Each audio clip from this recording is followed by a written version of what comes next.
चलिए स्टार्ट करते हैं। तो time value of money part two. Part one में हमने कंपाउंडिंग के बारे में समझा था, है ना, कंपाउंड इंटरेस्ट कैसे कैलकुलेट होता है एटसेट्रा ऑल द थिंग्स। आज हम डिस्काउंटिंग के बारे में समझेंगे और यही टाइम वैल्यू ऑफ मनी का मेन पोर्शन है, डिस्काउंटिंग। तो व्हाट इज द डिस्काउंटिंग और डिस्काउंटिंग हम करते क्यों है? जैसे कि आप सभी जानते हो टाइम वैल्यू ऑफ मनी का कॉन्सेप्ट क्यों लगता है, मतलब कि मनी की जो वैल्यू है वो कैसे मेजर की जाती है, टाइम फ्रेम में मेजर की जाती है ना। आज का जो $1 है कल के $1 से ज्यादा स्ट्रांग होता है। क्यों होता है ये भी हमने देखा था। चलिए बात करते हैं डिस्काउंटिंग की, यानी कि प्रेजेंट वैल्यू की। तो प्रेजेंट वैल्यू कैसे फाइंड आउट करेंगे etcetera. Discounting is the opposite of the compounding. With the discounting, we look at the size of the investment after the certain number of year and calculate how much we would need to invest, how to build up the investment to that size given a certain rate of interest. For example, suppose that आज आपका जो target है, आज से 5 साल बाद का जो टारगेट है, आपको मान के चलो कोई लॉन्ग टर्म असेट्स बाई करना हो, कार बाई करना हो, तो आप क्या करोगे, उसके लिए फंड इकट्ठा करोगे, है ना। तो कितना फंड इकट्ठा करना चाहिए? सपोज दैट आपका जो गोल है, आपका जो गोल है, आपको कार बाई करना है आज से 5 साल बाद, आफ्टर 5 इयर्स। और ये आज से 5 साल बाद आप एस्टिमेट कर पा रहे हो कि जो कार है वो $50,000 की आएगी। कितनी आएगी? $50,000। कुछ भी एग्जांपल के लिए ले लेते हैं हम। तो $50,000 आपकी यहाँ पर क्या आने वाली है, कार आने वाली है। तो आज आपको कितना इन्वेस्टमेंट करना चाहिए, लमसम कितना इन्वेस्टमेंट करना चाहिए, या आपको हर साल कितना इन्वेस्टमेंट करना चाहिए, ये आप कैसे फाइंड आउट करोगे? ये फाइंड आउट करोगे आप डिस्काउंटिंग की हेल्प से। क्यों डिस्काउंटिंग बोल रहा हूँ? क्योंकि ये तो आपके लिए क्या है, फ्यूचर वैल्यू है। आपको पता करना है ना आज प्रेजेंट में क्या इन्वेस्टमेंट करना है आपको। तो what is the present value of that future value, इसी को हम क्या बोलते हैं, डिस्काउंटिंग करना। हम क्या करेंगे, इस 50,000 को देखेंगे, ये तो फ्यूचर में इन्वेस्ट आपके लगने वाले हैं। आज इस $50,000 की क्या वर्थ है, तो आप क्या करोगे, इसकी वर्थ निकालोगे आज के दिन की, और उतना ही अमाउंट आप बैंक में डिपॉजिट करके आ जाओगे। अब वो बैंक डिपॉजिट करके आओगे तो आपका वो इन्वेस्टमेंट इंक्रीज होते जाएगा, उस पर आपको क्या मिलते जाएगा, इंटरेस्ट मिलते जाएगा। और 5 साल बाद वो कितना हो जाएगा, 5 साल बाद वो $50,000 हो जाएगा। और अब $50,000 से आप क्या कर लोगे, कार परचेस कर लोगे। यानी कि अगर देखा जाए ये टॉपिक बहुत प्रैक्टिकल टॉपिक है और आपके डे टू डे लाइफ में आप यूज करते हो। चलिए, तो discounted cash flow techniques take account of the time value of money, the fact that the money received now is worth more, the fact that the money received now is worth more because it could be invested to become a greater sum at the end of year। अगर मैं बोलूं आज मुझे आप $1 दे दो, मैं आपको 5 साल बाद $1 दूंगा, तो आप क्या इस ऑफर को एक्सेप्ट करोगे? नहीं करोगे। क्यों? क्योंकि आपको 5 साल बाद भी उतना ही मिलना जितना आज आप मुझे दे रहे हो। तो आप कुछ ना कुछ उससे ज्यादा लेना चाहोगे ना। यानी कि आप यही $1 मुझे ना देकर बैंक में इन्वेस्ट करते तो 5 साल बाद वो $1 ना होकर ज्यादा होता amount. That is the money की जो वैल्यू होती है वो कैसे किस फ्रेम में मापी जाती है, टाइम फ्रेम में मेजर की जाती है। चलो, ये तो हो गया थियोरिटिकल। अब आते हैं थोड़ा प्रैक्टिकल पे। Present value, rather than the calculating the terminal value of the investment, here we calculating the equivalent value of money at the earlier point in time। हम क्या करने वाले हैं, N equivalent value of money निकालने वाले हैं। किसकी? जो फ्यूचर में मिलने वाली मनी उसकी। N equivalent value of money at an earlier point in time. जैसे अभी हमने बात करी, कार का एग्जांपल लिया, आपको आज से 5 साल बाद कार लेना है। कितने की कार है? $50,000 की। तो ये तो आपकी फ्यूचर वैल्यू है। आप इसको कहां पर लाओगे, इक्विवेलेंट मनी पर लाओगे। तो इक्विवेलेंट मनी मतलब कि आज के दिन आप क्या देखना चाहोगे, इसका इक्विवेलेंट वैल्यू। तो उसी को हम क्या बोलते हैं, प्रेजेंट वैल्यू बोलते हैं। This is known as the present value. Illustration, we need $1,610 at the end of the 5 years from now। आज से 5 साल बाद आपको कितनी नीड है, $1,610 की नीड होगी अगर। तो आज आप कितना इन्वेस्ट करोगे? Required the assuming we could earn 10% per annum. आप कितना अर्न कर सकते हो, यानी कि आप अगर बैंक में डिपॉजिट कर दोगे तो आपको 10% से इंटरेस्ट मिलेगा हर साल। How much should be invested now, तो आपको आज के दिन कितना इन्वेस्टमेंट करना चाहिए। What is the present value of the future cash flow, ये आपका जो $1610 है, ये क्या आपका फ्यूचर वैल्यू है। आपको क्या निकालना है, इस फ्यूचर वैल्यू की प्रेजेंट वैल्यू निकालना है। तो अगर ये तो हो गई फॉर्मूले के थ्रू बात, लेकिन हम कॉमन सेंस लगाए, कॉमन सेंस क्या बोलता है कि आपको आज कितना इन्वेस्टमेंट करना चाहिए ना, एकदम लेमन लैंग्वेज में समझे तो हम क्या बोलेंगे कि अगर आपको मान के चलो ये फीस पे करना है ना, आपको कोई प्रोफेशनल कोर्स की एग्जाम देना है, तो एग्जाम की फीस है सपोज दैट $1610, आप एग्जाम देने वाले 5 साल बाद। तो आज आपको कितना इन्वेस्टमेंट करना चाहिए ताकि वो इन्वेस्टमेंट इंक्रीज होके कितना हो जाए, $1610 हो जाए, है ना। बैंक इंटरेस्ट कितना दे रही है, 10% पर एनम इंटरेस्ट दे रही है। तो आपको कितना इन्वेस्टमेंट करना चाहिए, ये हम कैसे निकालेंगे, ये हम निकालेंगे इस फॉर्मूले के थ्रू, जिसको बोलते हैं हम प्रेजेंट वैल्यू का फॉर्मूला, है ना। मतलब हम क्या निकालने वाले हैं, इस फ्यूचर वैल्यू की प्रेजेंट वैल्यू निकालने वाले हैं। तो फ्यूचर वैल्यू का फॉर्मूला हमने पढ़ा था। फ्यूचर वैल्यू का मतलब क्या होता है, future value equals to present value multiplied by 1 + r raise to the power n। तो ये फॉर्मूला किसका था, आपका फ्यूचर वैल्यू का फॉर्मूला था, है ना। तो फ्यूचर वैल्यू के फॉर्मूले से हम अगर प्रेजेंट वैल्यू का फॉर्मूला बनाना चाहे तो बन जाएगा इजीली। तो क्या फॉर्मूला बनेगा, present value equals to future value divided by, क्या करने वाले हैं, डिवाइडेड बाय करने वाले, क्या डिवाइड करेंगे, 1 + r raise to the power n। तो यहाँ पर r क्या है आपका, r रेट ऑफ इंटरेस्ट है, n क्या है, नंबर ऑफ पीरियड है ना। जैसे कि फॉर एग्जाम्पल इस क्वेश्चन में हमारा 1610 क्या है, हमारा फ्यूचर वैल्यू है। चलो मैं यहाँ पर लिख देता हूँ, आपका फ्यूचर वैल्यू कितना है, 1610।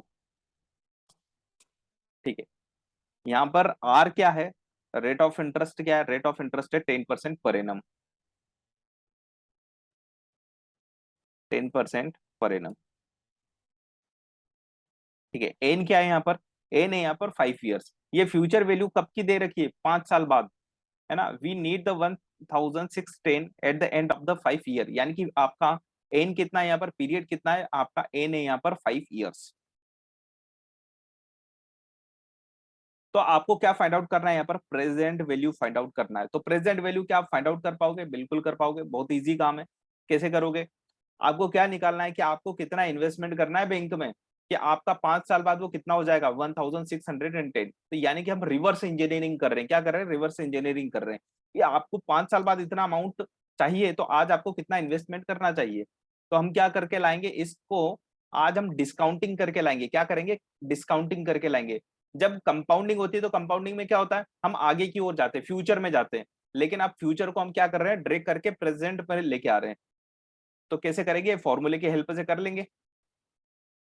चलो फॉर्मूला पुट करते हैं यहाँ पर। क्या फॉर्मूला हमारा प्रेजेंट वैल्यू निकालने का, फ्यूचर वैल्यू, फ्यूचर वैल्यू क्या है, 1610 डिवाइडेड बाय 1 + r। तो यहाँ पर वन क्या है, वन तो वन है बाय डिफॉल्ट, 1 + r, r कितना है यहाँ पर, r है यहाँ पर आपका 10%, कितना है 10%। तो मैं 10% ना लिखकर मैं इसको डेसिमल फॉर्म में लिख रहा हूँ, ठीक। Raise to the power n, n क्या है यहाँ पर 5 ईयर्स। तो आपका यहाँ क्या निकल के आ गया, प्रेजेंट वैल्यू निकल के आ गया। मैं इसको राउंड ऑफ कर देता हूँ, अगर मैं राउंड ऑफ कर दूं तो क्या हो जाएगा, ये $1000 आपका प्रेजेंट वैल्यू निकल के आ जाएगा। सो आज अगर आप $1000 इन्वेस्ट करोगे तो आपका 5 साल बाद कितना हो जाएगा, ये 1610 हो जाएगा। हम इसको प्रूव भी कर सकते हैं, कैसे प्रूव कर सकते हैं, अगर ये आपकी प्रेजेंट वैल्यू है तो what is the future value. तो फ्यूचर वैल्यू क्या है, चलो फ्यूचर वैल्यू निकाल लेते हैं। फ्यूचर वैल्यू का फॉर्मूला ऊपर हमारे पास है। फ्यूचर वैल्यू का फॉर्मूला क्या होता है, प्रेजेंट वैल्यू। अब प्रेजेंट वैल्यू अगर 1000 है, मल्टीप्लाइड बाय 1 + r, r कितना है हमारा इस केस में 10% है, raise to the power n, n कितना है यहाँ पर 5 ईयर्स। तो ये बन गया आपका फ्यूचर वैल्यू का फॉर्मूला, देखो ये 1610 आ जाएगा। तो आपने फ्यूचर वैल्यू को प्रेजेंट वैल्यू में भी निकाल दिया, प्रेजेंट वैल्यू को फ्यूचर वैल्यू में भी कन्वर्ट करके देख लिया, यानी कि आपका फ्यूचर वैल्यू और प्रेजेंट वैल्यू दोनों कॉन्सेप्ट एक ही क्वेश्चन में कवर हो गए, ठीक है। तो मेन आपको क्या पता होना चाहिए, फॉर्मूला पता होना चाहिए फ्यूचर वैल्यू का, तो आप प्रेजेंट वैल्यू का ऑटोमेटिकली बना देंगे, ठीक है। चलो तो यहाँ पर यहाँ सोल्व भी करा हुआ है। So 1610 divided by 1 1.1 raise to the power n equals to 1000, ठीक है। 1000 is the present value of the $1,610 at the rate of 10% in the 5 years. In purely monetary terms, we would be indifferent between the receiving 1000। देखो ये line बहुत अच्छी है, ये आपको practically बहुत हेल्प करता है कॉन्सेप्ट को अंडरस्टैंड करने में। In purely monetary terms we would be indifferent between the receiving 1000 now, आज या तो हमें $1000 मिल जाए या 5 साल बाद हमको $1610 मिल जाए, ये दोनों बराबर है, इट इज द सेम। आज आपको अगर कोई $1000 दे दे या फिर आपको बोल रहा है कि मैं 5 साल बाद आपको $1610 दूंगा, तो ये दोनों अमाउंट सेम है आपके लिए, इसमें कोई डिफरेंस ही नहीं है, आपको कोई गेन नहीं हो रहा है अगर देखा जाए तो। यहाँ पे क्योंकि 5 साल में इस $1000 की वैल्यू इंक्रीज हो के कितनी हो जाएगी, 1610 हो जाएगी, है ना। In order to maintain the same purchasing power, क्योंकि इन्फ्लेशन इंक्रीज होगा, ऑब्वियसली बात है, परचेसिंग पावर, आपकी जो परचेसिंग पावर है वो भी तो अफेक्ट होगी। तो जो आप $1000 में आज बाई कर सकते हो, सपोज दैट आप आज एक फर्नीचर बाई कर सकते हो $1000 में, 5 साल बाद क्या $1000 में परचेस कर पाओगे? नहीं कर पाओगे। कितना देना पड़ सकता है आपको? अगर इन्फ्लेशन रेट 10% है तो आपको देना पड़ सकता है 1610, है ना। तो अगर आप अपने फ्रेंड को $1000 आज दे देते हो, उधार दे देते हो, क्रेडिट पर दे देते हो, और वो आपको 5 साल बाद देगा, तो आपको कितना लेना चाहिए? 1000 लेना चाहिए, $1610 लेना चाहिए, $1610 लेना चाहिए। क्यों? क्योंकि जो आप आज परचेस कर सकते हो 5 साल बाद परचेस नहीं कर सकते हो विद द सेम अमाउंट। यही हम पढ़ रहे हैं यहाँ पर, क्या? प्रेजेंट वैल्यू, फ्यूचर वैल्यू, ठीक है। In order to maintain the same purchasing power we would require 1610 in 5 years time to purchase goods costing $1000 now, ठीक है। चलो आगे बढ़ते हैं। तो प्रेजेंट वैल्यू का ये कॉन्सेप्ट हुआ। अब एक एक फॉर्मूला यूज होता है, टर्मिनोलॉजी, फॉर्मूला ना बोलकर मैं बोलूंगा टर्मिनोलॉजी यूज होती है। क्या टर्मिनोलॉजी यूज होती है? Discounting factor. अब ये डिस्काउंटिंग फैक्टर कुछ नहीं है, मैंने हाईलाइट करके लिखा हुआ है, discounting factor nothing but present value of $1। ये जो फैक्टर है ये क्या है? ये $1 का प्रेजेंट वैल्यू बताता है। हमने कहा निकाला था, ये देखो यहाँ पर एक्सेल में अभी हमने फाइंड आउट किया था। जब हमने यहाँ पर प्रेजेंट वैल्यू फाइंड आउट करी तो क्या फॉर्मूला लगाया मैंने यहाँ पर? फॉर्मूला क्या लगा? फॉर्मूला लगा यहाँ पर, ये आपका फ्यूचर वैल्यू, है ना। अगर आपकी फ्यूचर वैल्यू 1610 है, ठीक है, अगर मान के चलो फ्यूचर वैल्यू $1, हम ये मान के चलते हैं $1 फ्यूचर वैल्यू, तो क्या फॉर्मूला बनेगा? 1 divided by 1 plus R raise to the power n। देखो यहाँ पर भी सेम फॉर्मूला है, 1 divided by 1 plus R raise to the power n। यानी कि ये डिस्काउंटिंग फैक्टर का फॉर्मूला कुछ नया फॉर्मूला नहीं है, ये आपका प्रेजेंट वैल्यू का ही फॉर्मूला है ना। आप क्या फाइंड आउट कर रहे हैं? प्रेजेंट वैल्यू फाइंड आउट कर रहे हैं ऑफ $1। अगर $1 आपको सर्टेन पीरियड के बाद में मिलेगा तो उसकी प्रेजेंट वैल्यू क्या है, ये आपने निकाली, तो इसको बोलते हैं डिस्काउंटिंग फैक्टर। तो बार बार आपके सामने ना ये डिस्काउंटिंग फैक्टर आता है, तो बहुत सारे बच्चे इसमें भी कंफ्यूज रहते हैं कि ये कोई नई चीज है क्या? नहीं, ये आपके प्रेजेंट वैल्यू का ही फॉर्मूला है। Where the discount rate is the decimal and the number of n is the number of period, ठीक है।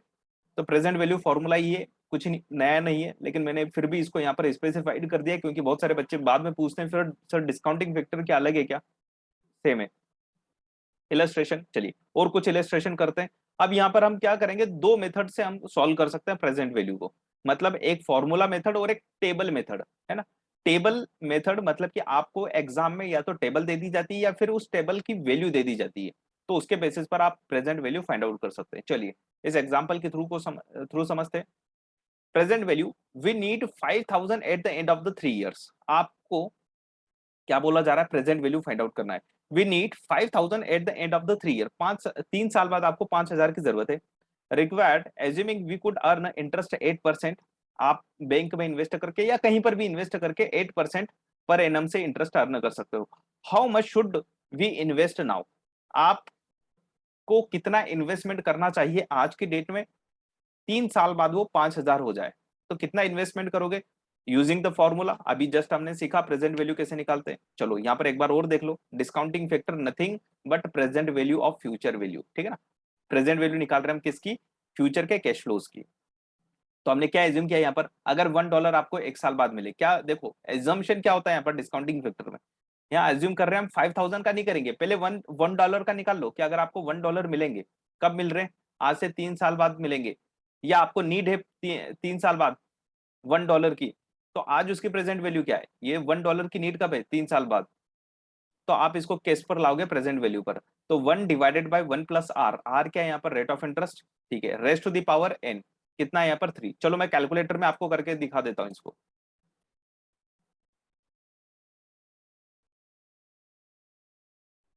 कैसे करेंगे, ये रहा 1/1 प्लस आर, तो 1 प्लस आर कितना है 1.08, है ना, मैंने डायरेक्टली लिख दिया, कितना है 1.08, इसको प्लस करोगे 1 में तो कितना आएगा 1.08। तो मैंने जैसे ही इसको इक्वल टू प्रेस किया, तो इसका मतलब क्या हुआ पता है, इसका मतलब हुआ कि अगर $1 आपको 1 साल बाद मिलेगा, तो उसकी आज कितनी प्रेजेंट वैल्यू, है ना, तो ये तो 1 ईयर की क्या निकल गई प्रेजेंट वैल्यू, लेकिन ये $1 तो हमें 3 साल बाद मिलेगा, तो हम एक बार और प्रेस करते हैं, तो ये वैल्यू जो निकल के आ रही है, ये क्या निकल के आ रही है, अगर $1 आज से 2 साल बाद मिलेगा, तो आज उसकी वैल्यू कितनी, अगर एक बार और प्रेस कर दिया, तो ये आ गया आपका 3 साल का रिजल्ट, मतलब अगर $1 आपको 3 साल बाद मिलेगा, तो आज उसकी प्रेजेंट वैल्यू कितनी है, आज उसकी प्रेजेंट वैल्यू है 0.79 ओनली।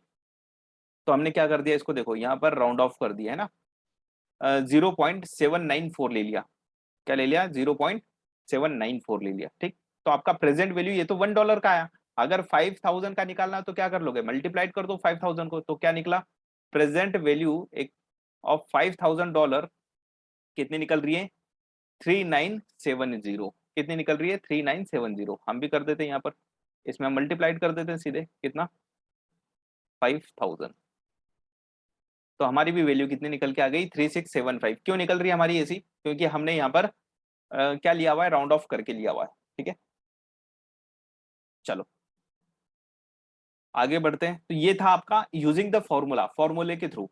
कभी कभी आपको क्वेश्चन में स्पेसिफाइड कर दिया जाता है ये डाटा, आपको क्या दे देंगे क्वेश्चन में, डिस्काउंटिंग फैक्टर दे देंगे, क्या दे देंगे, discounting factor at the rate of 8% for 3 years period, है ना। तो आपको ये डायरेक्टली क्वेश्चन में दे देंगे, तो आपको करना क्या होता है, सिर्फ आपको मल्टीप्लाइड करना होता है ना, कि आपका future value multiplied bye discounting factor, तो आपका क्या निकल के आ जाएगा, प्रेजेंट वैल्यू निकल के आ जाएगा। आगे बढ़ते हैं, यूजिंग द टेबल, कभी कभी आप टेबल का भी यूज करते हैं। अब ये टेबल क्या होती है, ये टेबल जो है ना, मैं आपको टेबल पहले बता देता हूँ, ये टेबल होती है, ये आपने अपनी बुक्स के पीछे देखा होगा, तो उसमें क्या दे रखा है आपको, यहाँ पर प्री डिटरमाइंड करके दे रखा है, यहाँ पर मतलब पहले से रेडीमेड बोल सकते हैं हम, क्या बोल सकते हैं इसको, रेडीमेड डिस्काउंटिंग फैक्टर। ये क्या है, रेडीमेड डिस्काउंटिंग फैक्टर, आपको कैलकुलेट करके दे दिया है। तो यहाँ पर अगर आप देखोगे, अभी हमने जस्ट एक कैलकुलेशन किया 8% वाला, ठीक है ना, 3 इयर्स पीरियड के लिए, तो कैसे देखोगे annuity table, sorry present value table कैसे देखोगे, तो प्रेजेंट वैल्यू टेबल देखने के लिए आपको क्या करना पड़ेगा, इंटरेस्ट रेट पता करना पड़ेगी, क्या इंटरेस्ट रेट अभी इस क्वेश्चन में 8% है, ठीक है, क्या है 8%, तो 8% आपकी क्या है यहाँ पर डिस्काउंटिंग रेट है, किस पीरियड के लिए निकाल रहे हो आप, थर्ड पीरियड के लिए निकाल रहे हो, एन क्या है आपका 3, है ना। तो आप देखो यहाँ पर 3 कहाँ फॉल हो रहा है आपका, एक सेकेंड, ये आपका फॉल होगा यहाँ पर 8, ये ये आपकी थर्ड ईयर वाली रो। तो आपको क्या देखना है, ऊपर ऊपर आपको देखना है यहाँ पर 8%, हम किसका निकाल रहे हैं 8% की रेट के हिसाब से निकाल रहे हैं, तो कितना है ये रिजल्ट 0.794, कितना निकल रहा है 0.794। देखिए हमको क्या करना होता है, यूजिंग द टेबल में lookup the present value table, discount rate 8%, क्या डिस्काउंट रेट हमारी 8%, हमारे 8% में देखना है, पीरियड क्या है हमारा एन 3 इयर्स, डिस्काउंट फैक्टर क्या निकल के आ रहा है, डिस्काउंट फैक्टर निकल के आ रहा है 0.794, तो हमारा प्रेजेंट वैल्यू कितना निकल के आ जाएगा, present value of $5,000 equals to 3970, 5,000 multiplied by 794, 3970। चलिए वापस बता देता हूं मैं एक बार, टेबल देखना, क्या करना होता है, आप टेबल के थ्रू करना चाहते हो, अगर टेबल आपको गिवन है तो टेबल के बेसिस पर अगर करना चाहते हो, तो 8% में देखना है हमें, कौन से पीरियड के लिए निकालना है, थर्ड पीरियड के लिए, तो डिस्काउंटिंग फैक्टर क्या होगा, देखो 8% ये हो गया आपका, ये पीरियड दे रखा है इधर, पीरियड देखोगे कौन सा वाला, थर्ड ईयर, ठीक है ना। तो कहाँ हो गए यहाँ पर 8% के नीचे, 0.794, ये आपका क्या है, डिस्काउंटिंग फैक्टर है। डिस्काउंटिंग फैक्टर को मल्टीप्लाइड कर दोगे, किस में मल्टीप्लाइड कर दोगे, आपके फ्यूचर वैल्यू में। फ्यूचर वैल्यू क्या है इस क्वेश्चन की, फ्यूचर वैल्यू 5000, तो आपका क्या निकल के आ जाएगा, प्रेजेंट वैल्यू निकल के आ जाएगा। तो प्रेजेंट वैल्यू 3970, चाहे आप टेबल का यूज करो या फॉर्मूले का यूज करो, दोनों में रिजल्ट सेम आएगा, उसमें कोई डिफरेंस नहीं आएगा, ठीक है। तो क्वेश्चन में कभी कभी आपको क्या दे देंगे डायरेक्टली, या तो आपको ऐसे पूछ लेंगे क्वेश्चन, फॉर्मूले के थ्रू कैलकुलेट करना है आपको सेल्फ, या फिर आपको वो बता देंगे डिस्काउंटिंग फैक्टर क्या है, ठीक है। Discounting factor of 3 years at the rate of 8%, वो दे देंगे आपको 0.794। या तीसरी चीज आपको क्या बोल सकते हैं, वो बोल सकते हैं कि आपको टेबल दे देंगे, आपको कुछ नहीं बोलेंगे, टेबल दे देंगे। तो आप दो तरीके से कर सकते हो, या तो फॉर्मूले के थ्रू निकाल के दिखा दो उनको, या फिर आप टेबल का यूज करके डायरेक्टली कर दो। तो इससे क्या बचेगा, टाइम बचेगा आपका। टेबल का यूज करोगे तो क्या होगा, टाइम बचेगा, क्योंकि ऑलरेडी कैलकुलेट करके दिया हुआ है सब कुछ। आपको तो क्या करना है, एक्चुअली में वो क्या है, रेडीमेड डाटा है।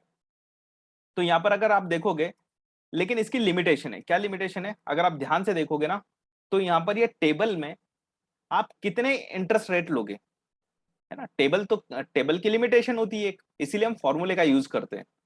ये मैंने आपको बताया था कंपाउंडिंग में भी, कि टेबल का कुछ लिमिटेशन होता है, अदरवाइज बहुत कॉम्प्लेक्स हो जाएगी ना टेबल।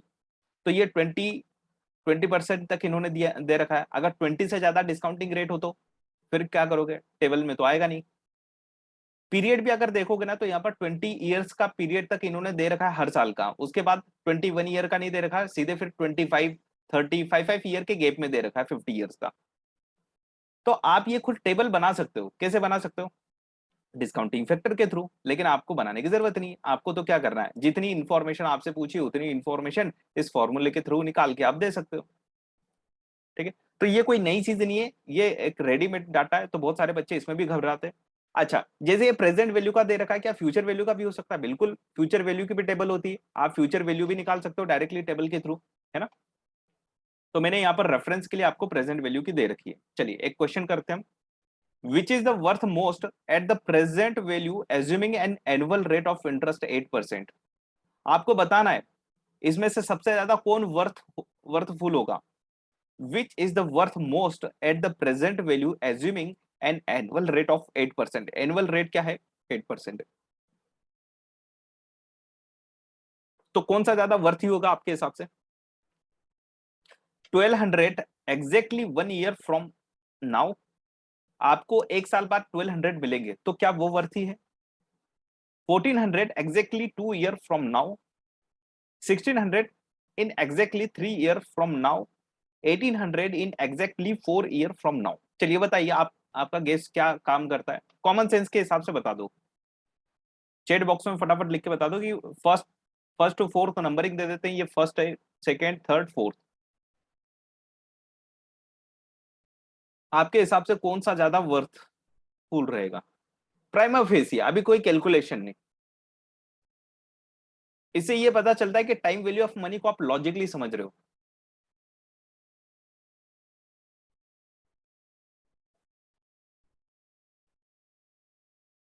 Yes, perfect answer. देखो, जो आज हमें मिल रहा है उसकी ज्यादा वर्थ होती है ना।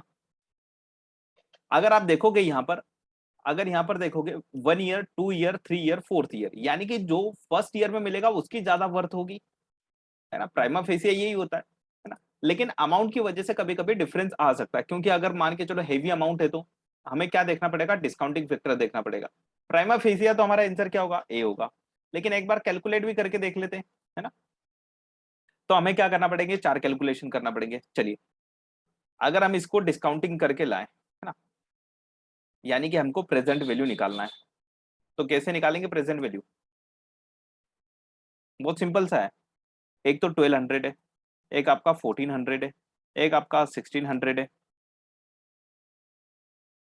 और एक आपका है 1800 है, ठीक है। एन क्या है अगर देखा जाए तो, ये आपके क्या है, कैश फ्लोज है, कैश फ्लो, ठीक है।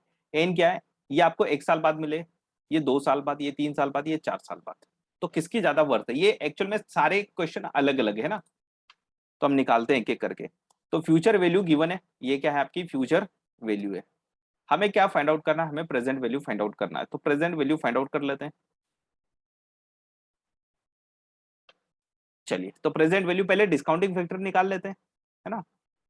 तो डिस्काउंटिंग फैक्टर क्या है, या डायरेक्टली भी कर सकते हैं, 1200 डिवाइडेड बाय 1 + r। तो r क्या है यहाँ पर 8% है ना, क्वेश्चन में गिवन है r कितना है 8%। ये कब मिलेगा आपको, 1 ईयर के एंड में। तो इसकी प्रेजेंट वैल्यू आज कितनी हुई, ये हो गई यार इसकी प्रेजेंट वैल्यू। राउंड ऑफ कर देते हैं इसको भी। तो हमने क्या निकाला, एक काम करते हैं यहाँ पर इसको भी लिख देते हैं, ये इसकी क्या निकाल रहे हैं हम, प्रेजेंट वैल्यू निकाल रहे हैं।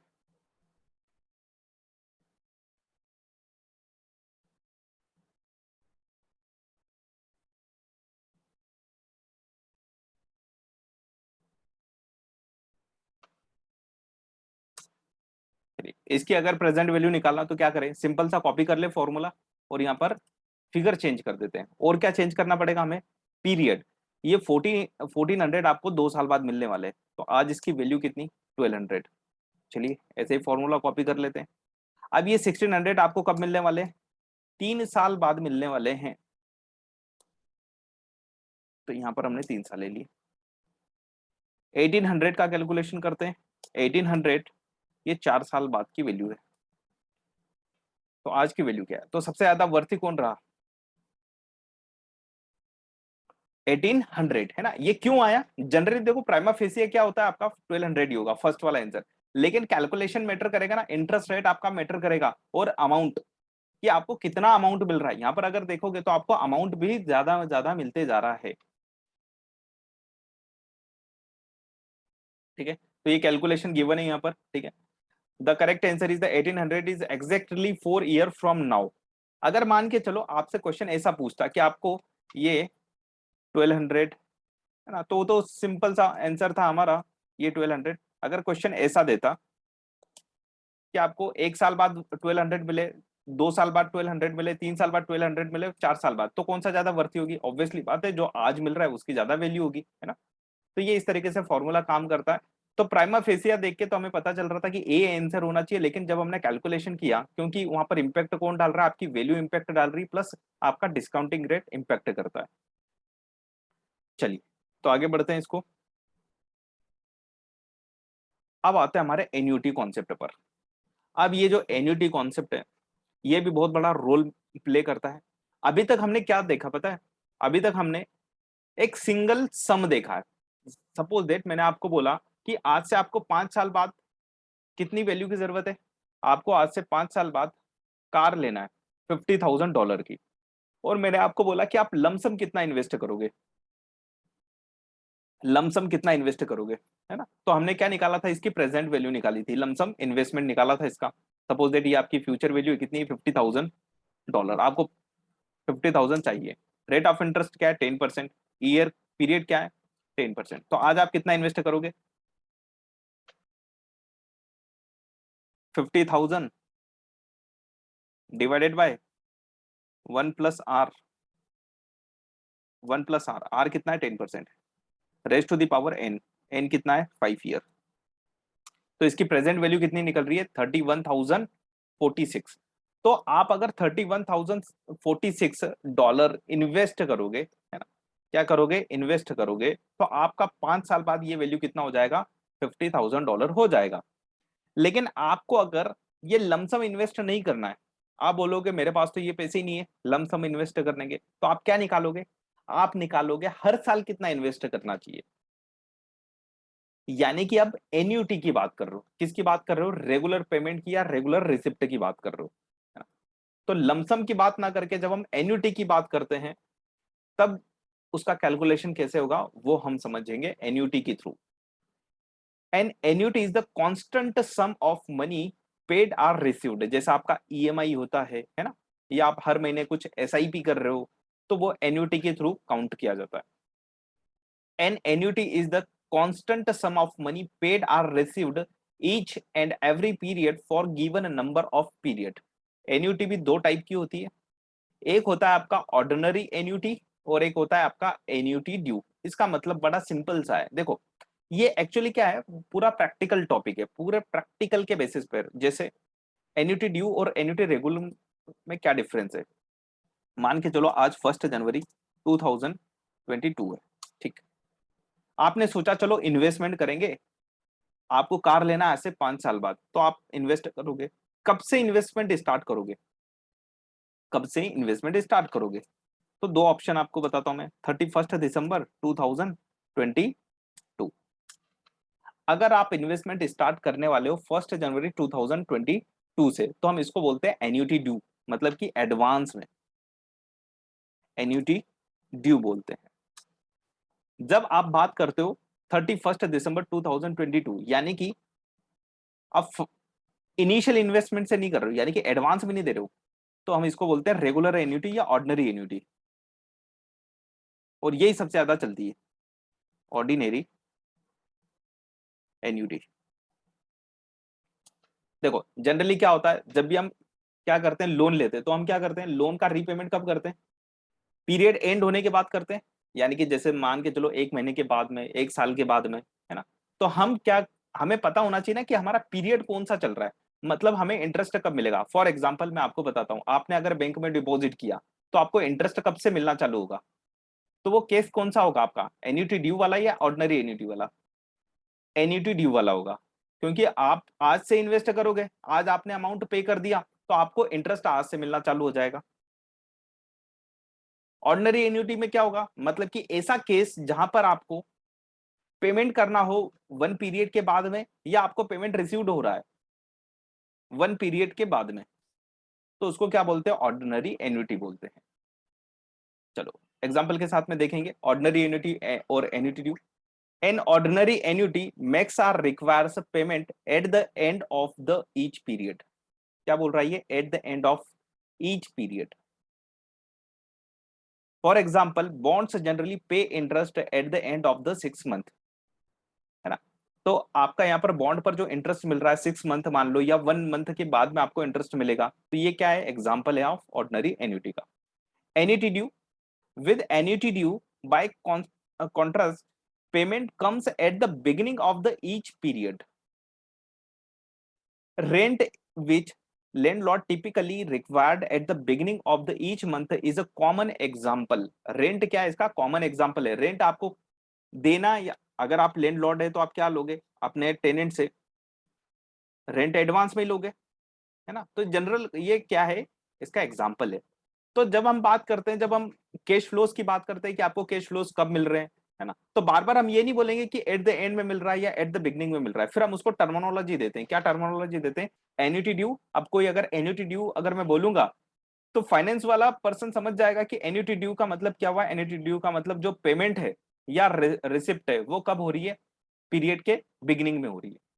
तो ऑब्वियसली बात है, देखो अगर यहाँ पर कैलकुलेशन के पॉइंट ऑफ व्यू से बात करो, तो आप डायरेक्टली कंक्लूजन निकाल सकते हो।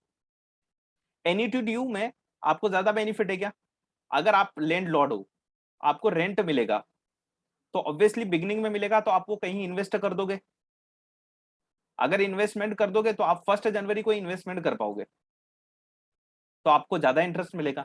जबकि ऑर्डिनरी एन्युटी में, यानी कि अगर आपको रेंट 1 महीने के बाद मिले, मतलब आपने लैंड बिल्डिंग दे दी रेंट पर, और उसका जो रेंट आपको रिसीव हो रहा है वो कब मिलता है, 31 दिसंबर को मिलता है, या यानी कि मंथ एंड पर मिलता है, तो आपका जो पेमेंट है वो डिले हो रहा है। यानी कि आप इन्वेस्टमेंट कब कर पाओगे फिर, 31 दिसंबर को, यानी कि 1 महीने बाद इन्वेस्ट कर पाओगे। तो ज्यादा बेनिफिशियल क्या है आपके पॉइंट ऑफ व्यू से, एन्युटी ड्यू, है ना। तो ऑब्वियसली जब हम कैलकुलेशन करेंगे ना, तो आपको समझ में आएगा कि एन्युटी ड्यू में जो आंसर है, मतलब जो वैल्यू निकल के आएगी वो ज्यादा निकल के आएगी। प्रेजेंट वैल्यू किसकी ज्यादा रहेगी, एन्युटी ड्यू की ज्यादा रहेगी। चलिए अब स्टार्ट करते हैं एन्युटी। अब एन्युटी में हम फ्यूचर वैल्यू और प्रेजेंट वैल्यू दोनों समझने वाले हैं, तो एक एक करके समझते हैं। Calculating the future value of N ordinary annuity. हम क्या कर रहे हैं, ऑर्डिनरी एन्युटी, लेकिन क्या निकाल रहे हैं हम, फ्यूचर वैल्यू निकालेंगे। तो एक बार क्या करेंगे, एक बार फ्यूचर वैल्यू निकालेंगे, एक बार प्रेजेंट वैल्यू निकालेंगे with the help of the ordinary annuity. Future value of ordinary annuity is the measure of the how much a series of regular payment will be worth at some point in future given a specified interest rate. For example, if you plan to invest a certain amount each month or year, it will tell you how much you will accumulated as of the future date. जैसे SIP, अगर आप हर महीने कुछ ना कुछ invest करोगे, for example आपने decide कर लिया कि $5,000 हर महीने इन्वेस्ट करना है आपको, तो आपका सम पीरियड यानी कि सपोज दैट 20 ईयर्स के बाद में वो अमाउंट कितना हो जाएगा, तो ये कौन सा फॉर्मूला, ये कौन बताता है? ये आपको future value of ordinary annuity बताता है। ऑर्डिनरी एन्युटी अभी नहीं बोलेंगे, अब कब इन्वेस्ट कर रहे हो, मतलब आज इन्वेस्ट करोगे तो एन्युटी ड्यू बोलेंगे, अगर एक महीने बाद इन्वेस्ट करोगे तो उसको बोलेंगे ऑर्डिनरी एन्युटी, ठीक है। तो future value of ordinary annuity हम फाइंड आउट करेंगे। If you are making the regular payment on the loan, the future value is the useful in the determining the total cost of loan, है ना। तो आप total loan की cost निकाल सकते हो, आप इससे SIP का कैलकुलेशन कर सकते हो, बहुत सारी जगह ये काम आता है। तो कैसा दिखता है ये, अगर हम बात करें example, a series of $1,000 payment made at the regular interval, है ना। तो कब कब पेमेंट करोगे, देखो रेगुलर एन्युटी या फिर हम उसको बोलते हैं ऑर्डिनरी एन्युटी, तो इसमें पेमेंट कब जाता है, ईयर एंड पर जाता है, यानी कि जो फर्स्ट पेमेंट कब जाएगा, आप आज खड़े हो, जीरो का मतलब होता है आज, देखो जब भी हम फाइनेंस में बात करते हैं जीरोथ ईयर, तो जीरोथ ईयर का मतलब होता है टुडे से, तो आज आप यहां पर हो इस टाइम स्केल में, ठीक है। आप इन्वेस्ट कब कर रहे हो, यहाँ पर इन्वेस्ट कर रहे हो या पेमेंट कर रहे हो ईयर 1 के एंड में, तो ईयर 1 के एंड में एक पेमेंट गया, दूसरा पेमेंट सेकंड ईयर के, थर्ड फोर्थ फाइव, तो कितने पेमेंट चले गए आपके, 5 पेमेंट चले गए। Payment paid or the received at the end of each period, ठीक है। तो आपको क्या करना है, आपको फ्यूचर वैल्यू पता करना है, क्या पता करना है इसमें, फ्यूचर वैल्यू पता करना है। तो ये $1,000 आपने इन्वेस्ट करे, तो 5 साल बाद ये कितना हो जाएगा, ये यहाँ पर $1,000 इन्वेस्ट कर रहे हो, तो 4 साल बाद कितना हो जाएगा, ये 3 साल बाद कितना हो जाएगा, 1 साल बाद कितना हो जाएगा। क्योंकि देखो आप लॉजिक लगाना, एक एक को यहाँ पर कंसिडर करते हैं, इनको भूल जाओ, आप इनको भूल जाओ। आपने ये $1,000 बैंक में इन्वेस्ट करे, कितने पीरियड के लिए इन्वेस्ट करेंगे, लॉजिकली जरा आंसर देना, चैट बॉक्स में आंसर देना, तो पता चलेगा कि क्या आंसर आ रहे हैं सबके। ये आपने $1,000 सपोज दैट बैंक में इन्वेस्ट करे, तो आपको कितने साल का इंटरेस्ट मिलेगा, चलिए 5 साल 5 साल 5 साल, लॉजिकली आप अपना पेमेंट देखो, मैं बहुत प्रैक्टिकल बात कर रहा हूं, आप आज इन्वेस्ट नहीं कर रहे हो, 1 साल बाद इन्वेस्ट करोगे, सपोज दैट आज है 1 जनवरी 2022, आप इन्वेस्ट करने वाले हो 31 दिसंबर 2022 को, तो बैंक आपको कितना इंटरेस्ट देगी, ओनली 4 ईयर का देगी, 5 ईयर का नहीं देगी। ये अमाउंट जो आपका इन्वेस्टेड है बैंक में कितने पीरियड के लिए रहा होगा, ईयर 1 के एंड में आप इन्वेस्ट कर रहे हो, तो फर्स्ट ईयर में तो आपको कोई इंटरेस्ट नहीं मिलेगा, आपको इंटरेस्ट कब मिलना चालू होगा, सेकेंड ईयर के एंड में, थर्ड ईयर के एंड में, फोर्थ ईयर के एंड में, फिफ्थ ईयर के एंड में, मतलब कि आपको 1 2 3 4 4 साल का इंटरेस्ट मिलेगा। तो आप क्या करोगे, इस 1,000 को एक्यूमुलेट करते जाओगे इंटरेस्ट के साथ में, तो आपका कितना पेमेंट हो जाएगा। चलो अगर हम टेबल के थ्रू करें तो क्या होगा, है ना, टेबल से करते हैं ना, एकदम कॉमन सेंस से, मतलब लेमन लैंग्वेज में करें, आप अगर 1,000 इन्वेस्ट करोगे तो आपका ये इन्वेस्टमेंट कितना हो जाएगा, इस पर आपको मिलेगा फर्स्ट ईयर में इंटरेस्ट। तो मैं यहाँ पर ईयर डाल देता हूं, ये ईयर आपका, ईयर 1 में, ये जीरोथ ईयर पर आपने 1,000 इन्वेस्ट की है, ठीक है।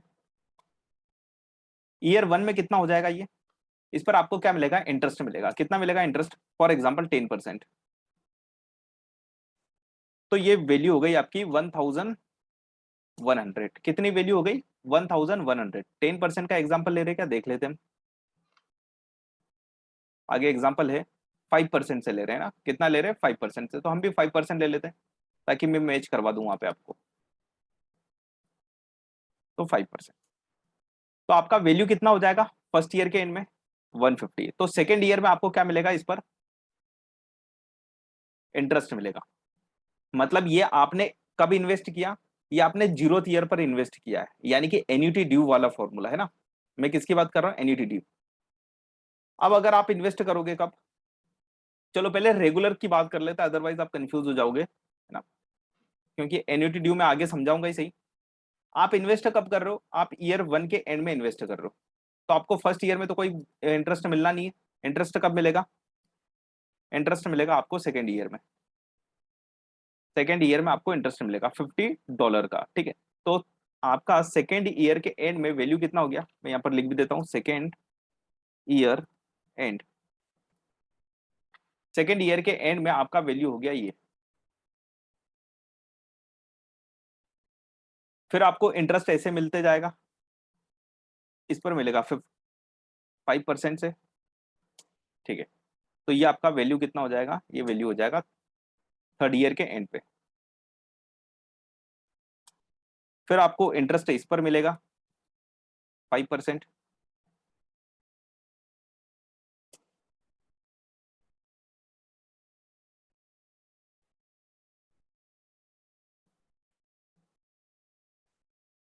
और इसकी वैल्यू कितनी हो जाएगी, ये हो जाएगी वैल्यू फोर्थ में, फोर्थ ईयर के एंड में। फिर वापस आप सेम प्रोसेस करोगे, मैं कॉपी कर लेता हूँ यहाँ से फॉर्मूला।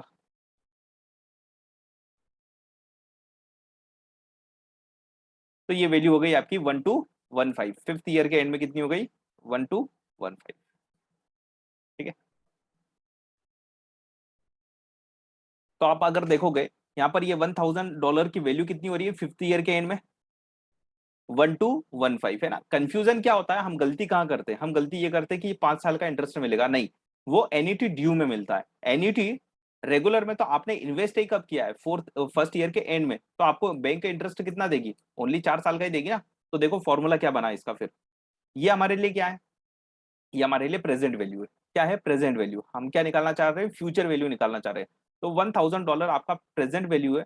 तो यहाँ पर एन क्या लोगे, क्योंकि गलती जो होती है वो यहाँ पर एन के टाइम पर होती है, जब एक एक करके कैलकुलेशन करते हो तो कोई गलती नहीं होगी, लेकिन आपको तो बहुत सारा कैलकुलेशन करना है, तो आप ऐसे तो नहीं करोगे, अब फॉर्मूला का यूज करोगे। फॉर्मूला क्या है हमारा, हमारा फॉर्मूला है, फ्यूचर वैल्यू का फॉर्मूला क्या है, future value equals to present value multiplied by 1 +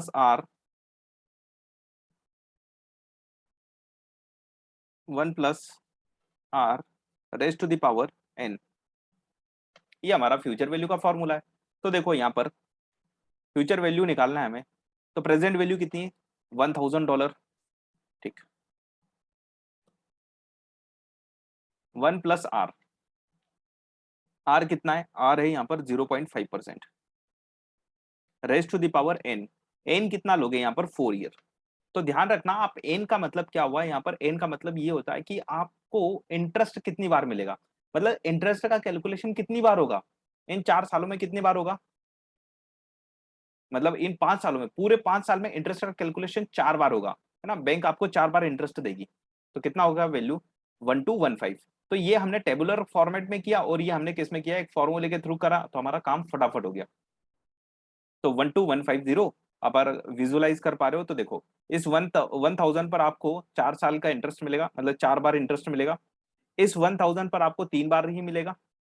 फिर इस 1000 पर आपको 2 बार इंटरेस्ट मिलेगा, इस पर आपको 2 बार इंटरेस्ट मिलेगा, और इस पर आपको लास्ट वाले पेमेंट पर कोई इंटरेस्ट नहीं मिलेगा। क्यों, क्योंकि आप तो फिफ्थ ईयर के एंड में इन्वेस्ट कर रहे हो, और फिफ्थ ईयर के एंड में ही आप निकालोगे, तो आपको कोई इंटरेस्ट तो मिलेगा ही नहीं। तो टोटल वैल्यू कितनी हो गई आपके, पूरे जो आपने 1,000 करके यहाँ पर डिपॉजिट करे, तो उनकी टोटल की वैल्यू कितनी हो गई, future value of N ordinary annuity is the $5,525। ठीक है, आपने कितना इन्वेस्ट किया अगर देखा जाए तो 5000 इन्वेस्ट किया 5 सालों में, उसकी फ्यूचर वैल्यू कितनी है लेकिन 5525 है ना, क्योंकि इंटरेस्ट भी मिला है आपको। चलिए, तो ये हमने क्या करा, एक एक करके किया, लेकिन अब यहाँ पर हम एन्युटी फॉर्मूले की बात करेंगे।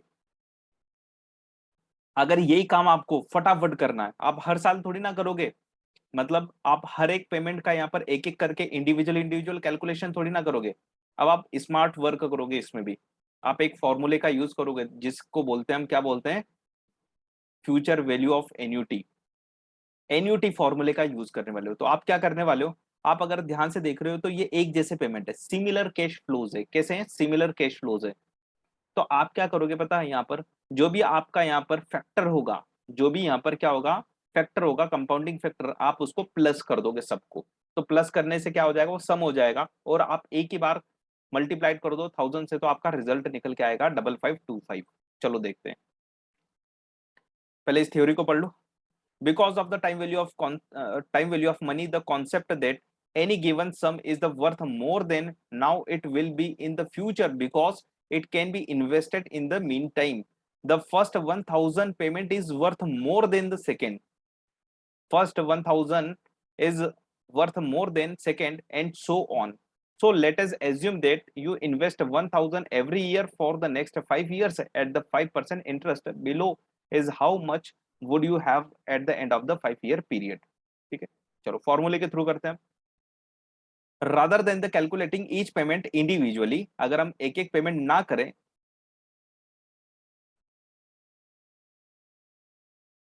And then adding them all up, सबको ऐड कर देते हैं। However you can use the following formula which will tell you how much money you would have in the and.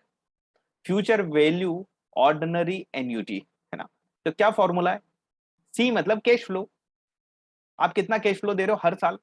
जैसे हमारे एग्जांपल में अभी $1000 था, ठीक है ना। सी का मतलब क्या हुआ? Cash flow per period multiplied by 1 plus R raise to the power N. बस इतना सा फॉर्मूला देखो तो ये फॉर्मूला आपका नॉर्मल फ्यूचर वैल्यू का है ना। हाँ, नॉर्मल फ्यूचर वैल्यू का है। अब अगर मान के चलो एन्यूटी हो तो हमें एडिशनल काम क्या करना है? ये तो फॉर्मूला आपका है फ्यूचर वैल्यू का, ये सी कुछ नहीं है, ये क्या है? आपका प्रेजेंट वैल्यू है ना। ये सी कुछ नहीं है, प्रेजेंट वैल्यू है, ये मान लो। तो ये तो फॉर्मूला आपका यहां तक किसका है? फ्यूचर वैल्यू का फॉर्मूला है। अब फ्यूचर वैल्यू ऑफ एन्यूटी करना हो, और उसमें भी एन्यूटी कौन सी? ऑर्डिनरी, तो क्या करना पड़ेगा? सिंपल सा -1 डिवाइडेड बाई आर। क्या करना है? ये जो भी रिजल्ट निकलेगा आपका, देखो कैसे कैलकुलेट करते हैं, गलती यहां पर भी होती है। आप क्या कैलकुलेट करोगे? पहले ये फैक्टर प्रेजेंट वैल्यू फैक्टर निकाल लोगे। क्या निकालोगे? प्रेजेंट वैल्यू फैक्टर निकाल लोगे, है ना। इसको क्या बोलते हैं? Present future value factor. Future value निकालना चाहते हो आप, तो ये क्या आपका फ्यूचर वैल्यू फैक्टर, ये निकाल लिया। इसमें से आप 1 माइनस कर दोगे और होल को डिवाइड कर दोगे आर से, है ना। ठीक है, जो भी रिजल्ट निकल के आएगा उसको मल्टीप्लाई कर दोगे किससे? सी से। बहुत इजी है। अब पहली बार अगर पढ़ रहे हो तो फिर आपको कॉम्प्लिकेट लगेगा, लेकिन एक क्वेश्चन करने के बाद ये भी आपके लिए इजी हो जाएगा। चलिए करते हैं जरा question. Using the example above here how it would work. अब जो एग्जाम्पल है हमारा पिछले क्वेश्चन में, क्या है एग्जाम्पल? $1000 आप इन्वेस्ट कर रहे हो, ठीक है, 5 साल पीरियड है, ठीक है। चलो, तो सी क्या है आपका? 1000, यानी कि ये कुछ नहीं है, प्रेजेंट वैल्यू आपकी, ठीक है। 1000 multiplied by 1 plus R raise to the power N. तो ये आप जैसे इज यूजुअल कैलकुलेट करते हो, यानी कि ये फ्यूचर वैल्यू का फॉर्मूला है। आप इसको सॉल्व कर लो। -1 डिवाइडेड बाय 0.05, ये क्या है आपका? इंटरेस्ट रेट है ना, 5% इंटरेस्ट रेट है ना। जैसे आप ये कैलकुलेट करोगे तो आपका क्या निकल के आ जाएगा? ये वैल्यू निकल के आ जाएगा। मल्टीप्लाइड कर दो 1000 में तो ये वैल्यू निकल के आएगा। चलो कैलकुलेटर पे करते हैं जरा इसको।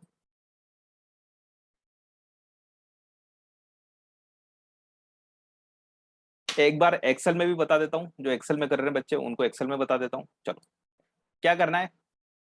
हमारा सिंपल सा फ्यूचर वैल्यू टाइप का ही फॉर्मूला है। एड ऑन कर दिया इसमें। क्या एड ऑन कर दिया? मैं यहाँ पर लिख देता हूँ, future value of ordinary annuity. तो हम इसको क्या लिखते हैं? सिंपल सा फ्यूचर वैल्यू ऑफ एन्यूटी लिख देते हैं, है ना। ये आपके सी यहाँ पर लिख देता हूँ मैं, cash flows, regular cash flows आपके जो भी। क्या करना है फॉर्मूले में? -1 डिवाइडेड बाय आर, ठीक है। चलो सॉल्व करते हैं। तो सबसे पहले हम क्या सॉल्व करेंगे? ये इतना सा पोर्शन सॉल्व करेंगे पहले, बस इतना सा ही। तो 1 पॉइंट, इंटरेस्ट रेट क्या है हमारे क्वेश्चन में? हमारे क्वेश्चन में इंटरेस्ट रेट गिवन है, वो है 5%। 5%, ठीक है। पीरियड कितना है? 5 ईयर का पीरियड है। एन कितना है हमारा? 5 ईयर, ठीक है। जैसे हम ये सॉल्व कर देंगे, ये सॉल्व करने के बाद हमें क्या करना है? 1 माइनस करना है। क्या करना है? 1 माइनस करना है। एक एक स्टेप से समझो, है ना। तो हम क्या करेंगे? ये सॉल्व करने का, तो इसलिए देखो मैं यहाँ पर एक ब्रैकेट और लगा देता हूँ, या एक काम करता हूँ, मैं यहाँ पर इसको सॉल्व करता हूँ। मैंने ये करा 1 माइनस यहाँ से, ठीक। ये माइनस करने के बाद जो रिजल्ट आ रहा है उसको मैं डिवाइड कर दूंगा आर से। आर क्या है मेरा 5%, डिवाइड 0.05, तो मेरा वैल्यू निकल के आ रहा है ये 5.52563। ये इसको बोलते हैं हम फ्यूचर वैल्यू एन्युटी फैक्टर, है ना। ये किसका फैक्टर है? फ्यूचर वैल्यू का एन्युटी फैक्टर है। तो मैं क्या करूंगा, हमारी फ्यूचर वैल्यू निकालना है हमें, तो किसकी निकालना है हमें? $1000 की, है ना। तो मैं क्या कर दूंगा, इसमें मल्टीप्लाइड कर दूंगा 1000 मल्टीप्लाइड बाय दिस फैक्टर। तो मेरा क्या निकल के आ रहा है यहाँ पर? 5525 यहाँ पर फ्यूचर वैल्यू निकल के आ रहा है।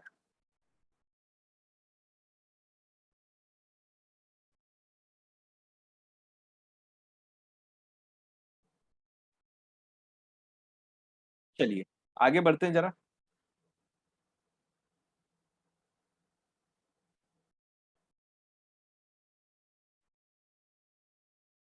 तो हमने क्या देखा है यहाँ पर? ये फॉर्मूला देखा यूजिंग द एग्जाम्पल अबो, है ना। तो आप सॉल्व कर पाओगे इसको, आई थिंक। चलो कैलकुलेटर में भी बता देता हूँ एक बार में, कैलकुलेटर में भी देख लो आप।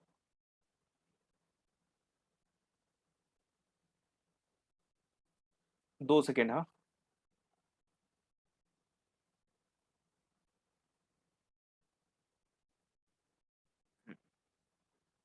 चलिए, तो क्या करना होता है हमें? कुछ नहीं करना है। सबसे पहले सिंपल सा प्रोसीजर आप निकालो। आप सबसे पहले फैक्टर को सॉल्व करो। तो फैक्टर क्या है हमारा? 1 1 प्लस आर, तो 1.1.05, है ना। ये आपका क्या निकल के आ गया? ये फैक्टर। अब इसको मल्टीप्लाइड कर दोगे तो पहली चीज तो ये देखो, जैसे ही मैंने लिखा ये 1.05, इसका मतलब क्या हो गया? एक पीरियड का तो कैलकुलेशन हो गया यहाँ पर। जैसे ही आप मल्टीप्लाइड करोगे, क्योंकि आप मल्टीप्लाइड करते जाना पड़ेगा, इक्वल टू प्रेस करोगे तो ये आपका 2 पीरियड का निकल के आ गया। 3, 4, 5, ये आपके 5 पीरियड का निकल के आ गया। ठीक, माइनस कर देना है 1 को, ये रिजल्ट निकल के आ गया। इसको डिवाइड करना है किससे? 0.05 से। तो ये रिजल्ट आ गया आपका कितना? 5.52, राउंड ऑफ करे तो 5.53। मल्टीप्लाइड कर दो कैश फ्लो से, 1000 के कैश फ्लो से, तो आपका क्या निकल के आ गया यहाँ पर? फ्यूचर वैल्यू एन्युटी कितना निकल के आ गया? 5525। इसका मीनिंग भी समझ लो। इसका मीनिंग क्या है कि आप अगर 1000 इन्वेस्ट करोगे 5 साल तक, तो आपका ये वैल्यू कितना हो जाएगा? $5525।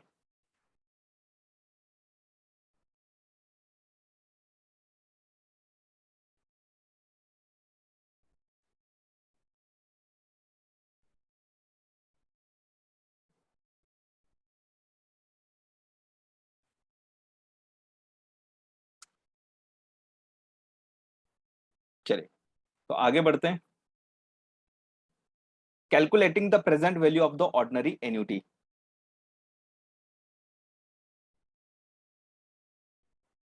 चलो इसको नेक्स्ट क्लास में करेंगे, फिर आज तो हो नहीं पाएगा ये। तो यहां तक ये हम समझते हैं। आज हम एंड करते हैं, फ्यूचर वैल्यू ऑर्डिनरी एन्युटी पर हमने एंड करना है। अगला जो हमारा होगा वो प्रेजेंट वैल्यू निकालने का होगा। आप अगर यहाँ पर साइन देख रहे हो तो यहाँ पर हम कहाँ गए थे? आगे गए थे, फ्यूचर में गए थे, है ना। 1000 को हम फ्यूचर में ले जा रहे थे। अब यहाँ पर अगर देखोगे ना, प्रेजेंट वैल्यू में, तो आप क्या करोगे? आप ड्रैग डाउन करके ला रहे हो 0th ईयर पर, है ना। कहाँ पर खींच के ला रहे हो? जो फ्यूचर वैल्यूज है उनको आप प्रेजेंट वैल्यू पर ला रहे हो, यानी कि 0th ईयर पर ला रहे हो आप। चलिए, तो ये हमारा कल के क्लास में हम ये पूरा कंप्लीट कर देंगे, प्रेजेंट वैल्यू वाला time value of money concept पूरा। आज का लेक्चर हम यहीं पर एंड कर रहे हैं। ओके, बाय बाय, मिलते हैं नेक्स्ट।